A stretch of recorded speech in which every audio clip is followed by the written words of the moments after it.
Super excited to be back on a normal Wednesday night.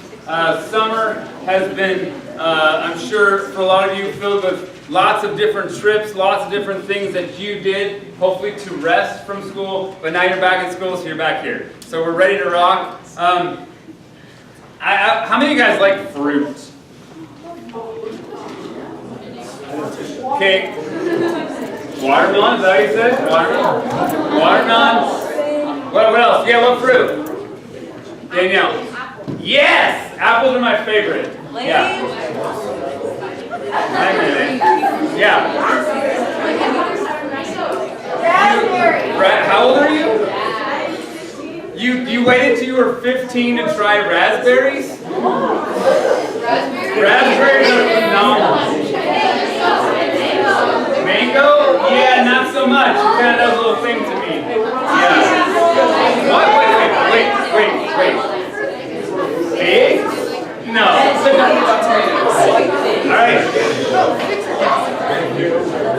Alright, you like crowd participation, but then we'll get back, we'll focus. So how many of you ever had this happen to you? Like I said, I like apples, it's probably my favorite fruit, but my wife and my kids really like cherries.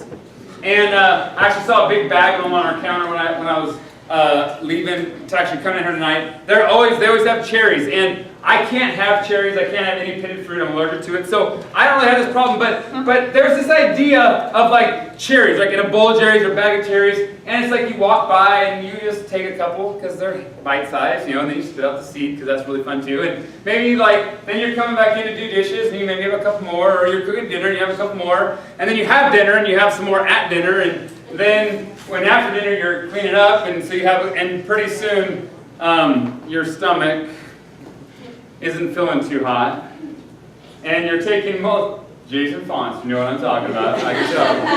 And you're spending way too much. Well, my wife, actually, because of that problem, has instituted the 10 cherry limit. So it really started, my parents living in Mount Shasta had this cherry tree at their house.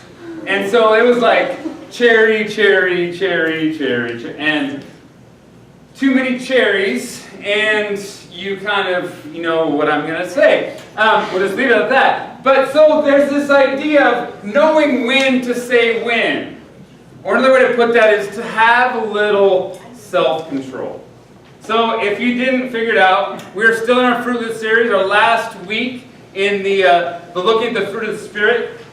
And we are at that last characteristic of self-control.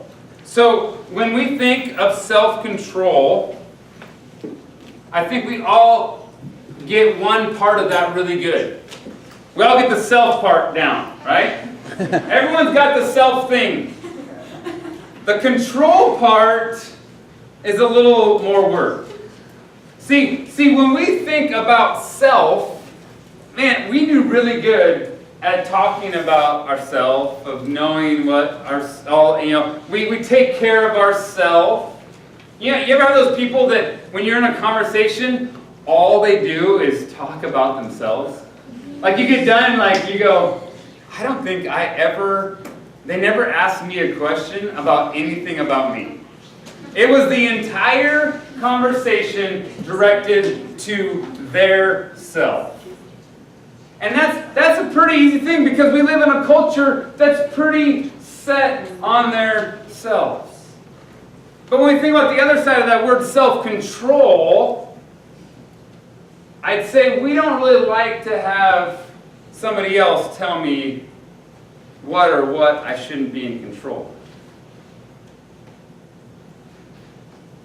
You see, I looked up, self-control, a little hyphenated word. There are, when I typed in self-dash and see 307 words came up that was something to do with something about yourself.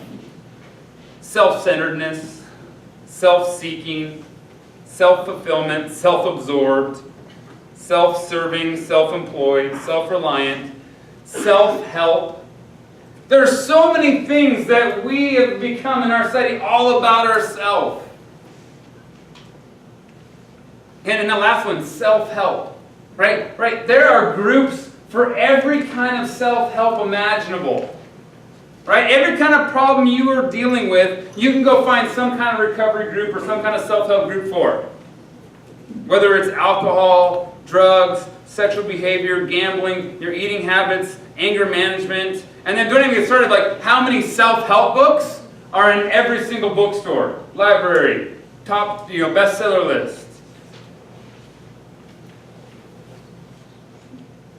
But as a country, as a society, we struggle with this idea of controlling ourselves. That's why all those other things are there in the first place.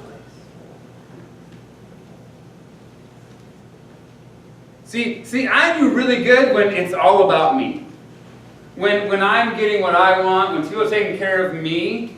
But when that doesn't happen, when it's not about me, and I'm not getting my selfish needs met, then I become unloving, grumpy, impatient, unkind. And if you think about those things that we all become in those moments, that's the opposite of the fruit of the Spirit, which were love, joy, peace, patience, kindness, goodness, faithfulness, gentleness, and self-control. So we're in this kind of back and forth swing that we want it all about ourselves, but when it's not, then we're not really living this idea of the fruit of the Spirit. And I say fruit. Now there was 9 things. There's been 9 weeks that we've talked through this, but it's a singular fruit, right? I know Austin talked about that a little bit last week, but this idea, it's not the fruits of the Spirit, it's the fruit of the Spirit. Because it's one thing, it's not a checklist like, yep, I got a little love, I got a little joy, nope, I need to work on my patience. That's not what it is at all. It's the idea that all of this fruit is tied up in one thing. It's not like a bunch of cherries or, a mango, an apple, a raspberry. No, it's most like a bunch of grapes. Because a bunch of grapes is still grapes. They're all together in one clump is what the fruit of the Spirit is, because they're all in the clump. And I'll give you this little secret. They're all in the clump, and they're all the characteristics of God. All the fruit of the Spirit are God growing in us. And so when we look at this idea tonight of this part of the fruit of the Spirit of self-control, it's a characteristic of who God is. And it's knowing that we have to be, first and foremost, connected to God. So a little basic information, right? Fruit usually comes from a tree or a bush or a vine, something like that, right? Okay. So when you have a healthy tree or a healthy vine, it grows because nourishment comes from the roots and goes up to the branches, and from the branches you get the buds, and buds you get the fruit. Okay? I know it sounds a little bit like science, but guess what? You're back in school. So there it was. Can I keep telling you guys that? But we're going to be a little bit in the Word with some back and forth places. So Galatians 5:22 is the fruit of the Spirit passage. We're actually going to start, though, in John 15.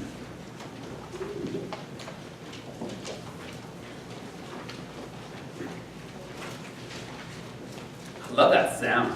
Hey, thanks for bringing your Bibles, guys.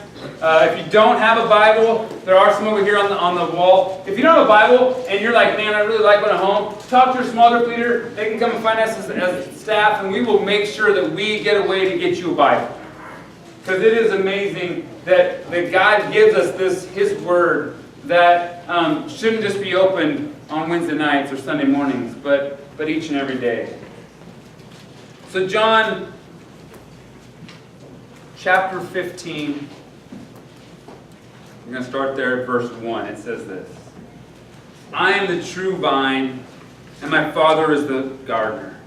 He cuts off every branch in me that bears no fruit, while every branch that does bear fruit He prunes so that it become even more fruitful. You are already clean because of the word I have spoken to you. Remain in me as I also remain in you. No branch can bear fruit by itself. It must remain in the vine. Neither can you bear fruit unless you remain in me. I am the vine, you are the branches. If you remain in me and I in you, you will bear much fruit. Apart from me, you can do nothing. If you do not remain in me, you are like a branch that is thrown away and withers. Such branches are picked up and thrown into the fire and burned. If you remain in me and my words remain in you, ask whatever you wish and it will be done. This is to my Father's glory, so that you will bear much fruit, showing yourselves to be my disciples. You guys hear that? That we are the branches, he is the vine, and we must be connected to him. Verse 4 said, remain in me as I also remain in you. No branch can bear fruit by itself. It must remain in the vine. Neither can you bear fruit unless you remain in me. I am the vine, you are the branches. If you remain in me and I in you, you will bear much fruit.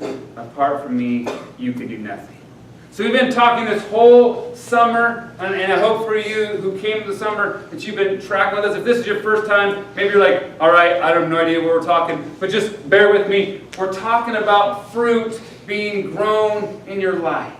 Why? Because you are connected to the vine. You're connected to God. You are remaining in him. You guys, that's where it has to start. And if you don't hear anything else tonight, it is my prayer that you ask, how do I be connected to Christ? If you've never found that connection with him, if you've never become part of that vine, ask someone tonight. Don't leave here without going, man, that was kind of cool, or maybe I don't really get it. Ask. Because there are people here, there are the staff here, there are your friends here that you walk with each and every day who've got that, who've understand what does it mean to be connected to Christ, and they would love to share that with you. There's nothing better than to share a joy of watching someone be connected to Jesus.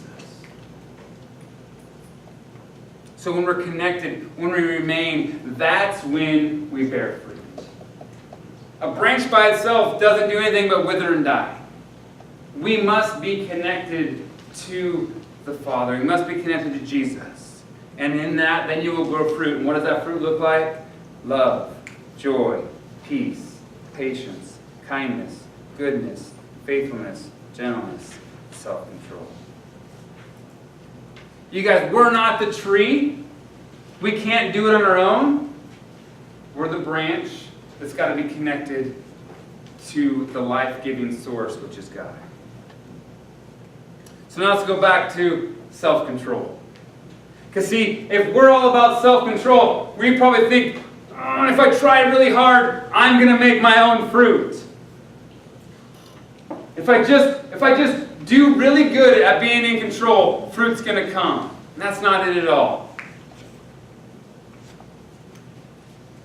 And to be self-controlled is pretty much an oxymoron if you think about it. Like, can we really control ourselves? When I looked at that idea of what is self-control, the definition, self-control is the power by which I can control myself, others, and all situations, rather than let myself be controlled. Man, so bad.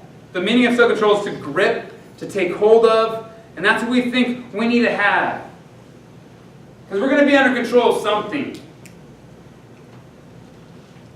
What is it that's controlling you? What is it that you think that, yep, that's what I need to be controlled by? Or what is it that you actually know that you are controlled by? See, we think that when I'm in control, the more I show restraint, I show self-control, the more godly I'm going to become. It's not it at all. You can't make yourself more godly by being controlled yourself. There's so many things that control us.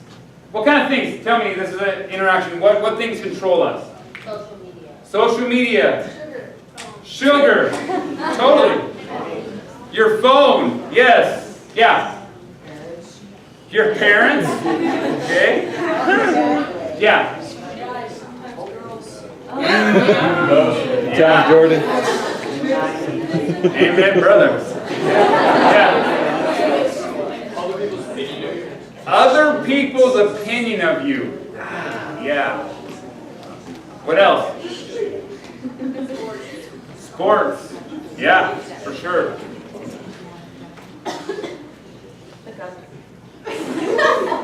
The government. Okay. Laws. Yeah. Anything else? Money. And the desire for more of it. Yeah.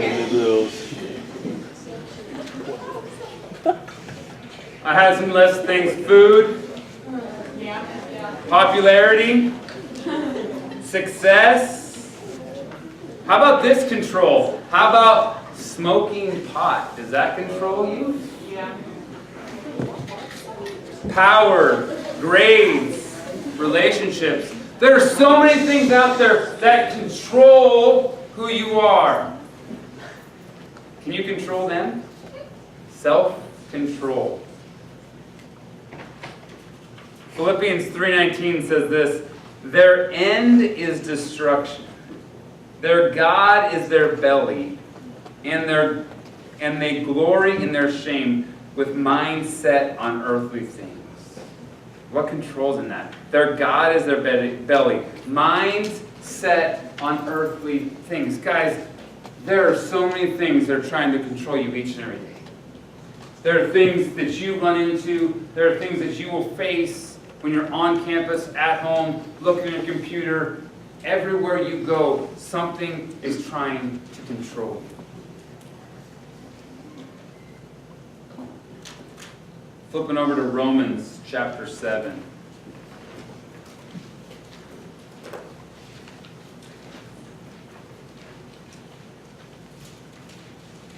We're going to start at verse 15.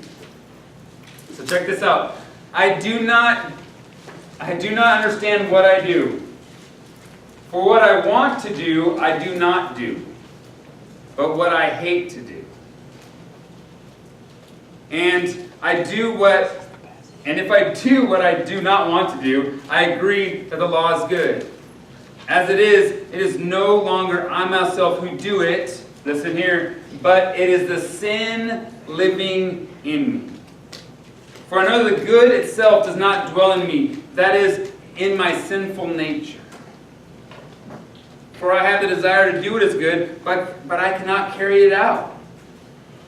For I do not do the good I want to do, but instead the evil I do not want to do. The evil I do not want to do. There you go. This I keep on doing.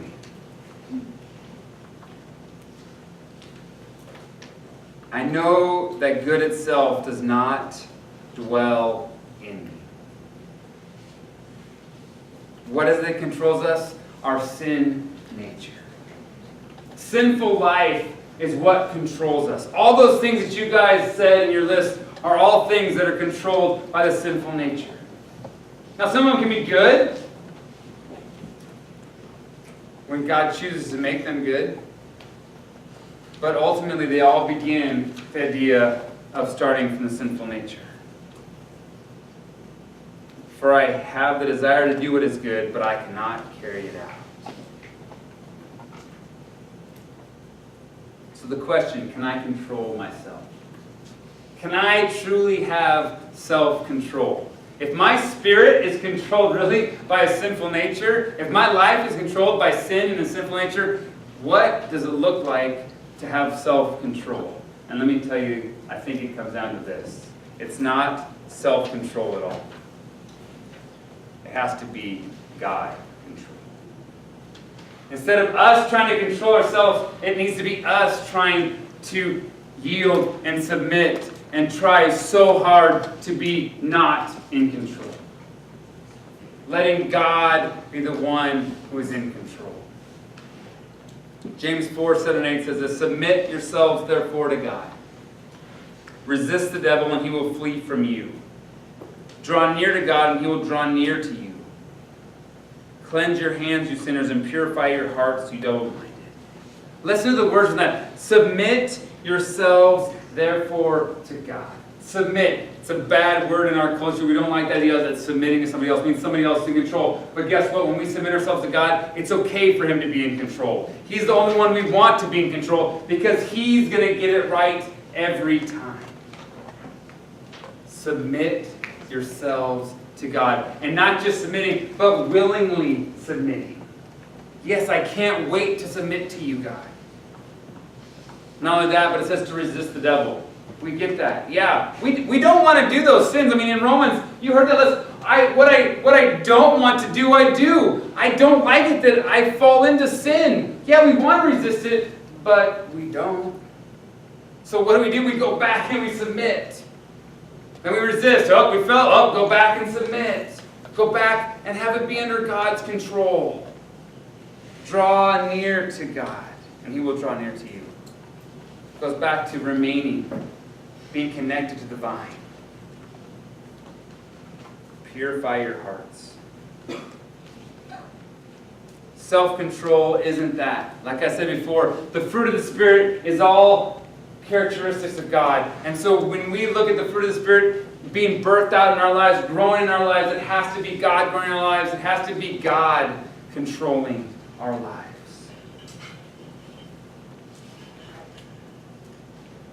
Do I control myself, or do I give my control over to God?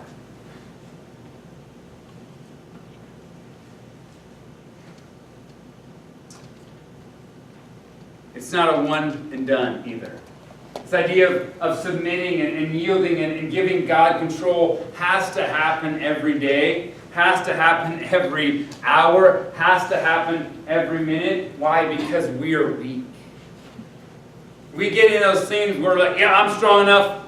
Me and my girlfriend sitting on the couch, oh, I'm totally strong enough. We're going to leave room for God. Oh, now we're a little closer.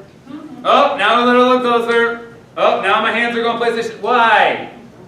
Because we can't really control the sinful nature. Got to go back and say, I'm submitting to God. I'm yielding to God. I'm letting God be in control. You guys, it's a new school year. There are so many things this year that you will run into that will see how far you can go. How much out of control you can be. And on your own, you will fail. Will you let God be in control? Will you let God be the one who's that still small voice that reminds you, hey, it's time to leave and go home. Hey, it's a party, you shouldn't be here. Hey, what you're going to click on, the next mouse click, you know you shouldn't. God being in control. Self-control, we're going to fail at. But God control, giving Him the power, yielding to Him, that's when we have victory. Are we connected to the vine? Are we bearing His fruit in our lives? Are we controlled by Him? Are we yielding to Him? What is controlling you? You guys are going to have time in your small groups. I ask you to be honest. Your groups are here for a couple of things. One, to be a support when things are tough, but also to be that ear when you know that, man, there are things that are controlling me that I shouldn't let have that foothold. To know that we can come around each other and pray for one another.